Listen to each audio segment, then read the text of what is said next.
prevail, those challenges will prevail in the courts. And I want to ask you right now to submit to this panel those contingency plans for the use of active duty military in Jordan. Do you have such plans to protect against drones there? Senator, we work hand in glove with the Joint Staff and CENTCOM and every COCOM, especially right now, to ensure everything at our disposal is available to ensure maximum force protection against any contingency, including the one you described, sir. Likely inflame tensions there and elsewhere, all under the guise of enforcing the law. What he's doing may well be illegal. Senator Richard Blumenthal delivers a sharp and urgent critique of the United States defense strategy, both at home and abroad.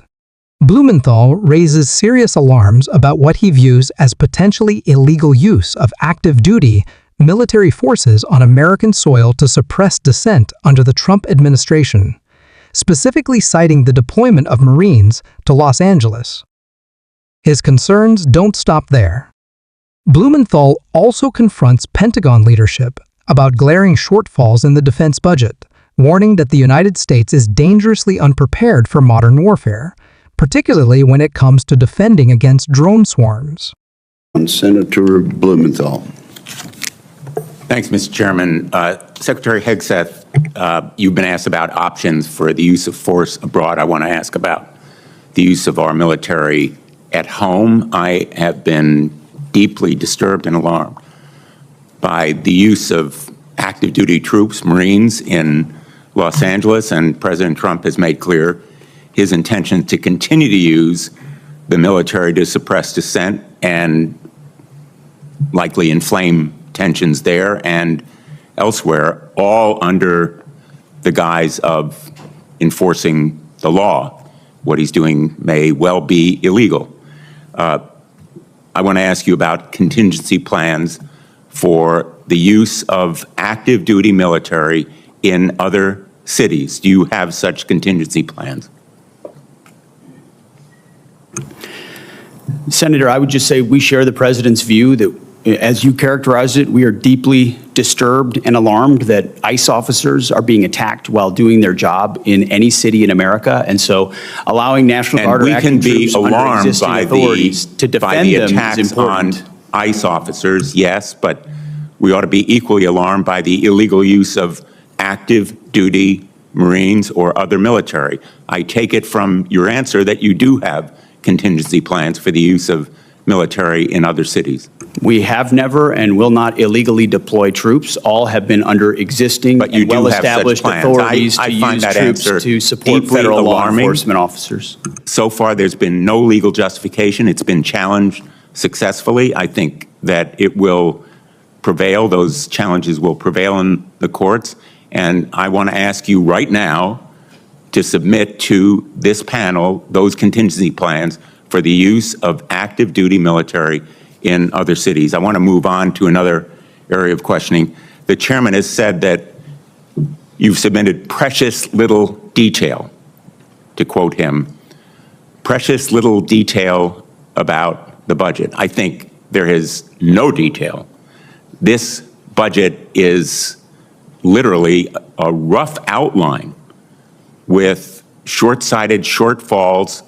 For example, the shortfall on the Columbia class, $2 billion. Only about $1 billion for Virginia class.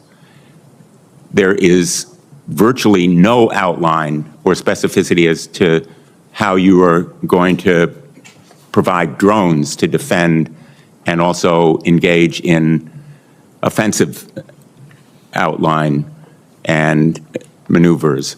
The nature of warfare is changing right before our eyes in real time. Unmanned aerial and undersea warfare is happening in Ukraine and elsewhere, and I think that you owe this committee and the American public more specificity in that budget, because we will be at risk, we are at risk right now, in the Middle East. And I want to know whether we have contingency plans to protect our U.S. personnel in the region from the kind of swarm of drones that have proved devastating already to 3 of our service people in the Middle East on a base in Jordan? Do you have such plans to protect against drones there? Senator, we work hand in glove with the Joint Staff and CENTCOM and every COCOM, especially right now, to ensure everything at our disposal is available to ensure maximum force protection against any contingency, including the one you described, sir. Well, I have no assurance that we have the capacity to safeguard against the swarm of small, lightweight, slow-moving drones that are, in my view, our major vulnerability. And right now, if we engage in the Iran conflict, would put us and U.S. personnel at risk there. Let me ask you about Ukraine. I've just returned from my 7th trip to Ukraine. I am the advocate, chief sponsor with Senator Graham in the Russia sanctions bill.